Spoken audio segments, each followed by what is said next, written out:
পাভেলের পুরো হাতে টেপ দিয়ে পেঁচিয়ে তারপরে ও বল করতে নেমেছে। জাহিদ ভাই আসার আগে ইনজেকশন দিয়ে এই যে হাত তো অলরেডি মানে ব্যাগ পরে তো ঘুরছে। সো মানে এটা না একটা মানে অদ্ভুত স্পিরিট না থাকলে এটা সম্ভব না।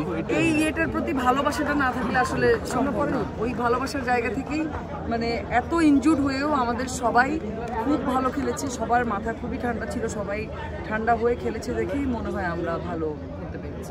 মৌসুমী আপু আমরা দেখছি যে আসলে বিপরীত টিমও খুবই ভালো খেলছে, বিপরীত টিমও খুবই ভালো খেলছে। মৌসুমী আপু আমরা আসলে বুঝতেই পারছি যে বের করে নিয়ে এসেছে। কেটো তো ফ্যান্টাস্টিক আমার মনে হলো যে ও কেটো, পাভেল, দাউদ, সিয়াম ওরা অসাধারণ খেলেছে, অসাধারণ পারফর্ম করেছে, সবাই অসাধারণ পারফর্ম করেছে। আজকে নারী টিমও তো তাদের সেরাটা দিয়েছে। জি, আজকে আমাদের মেয়েদের টিমেও আমরা চেষ্টা করেছি সেরকম দেওয়ার। আমরা সম্ভবত 22 রানের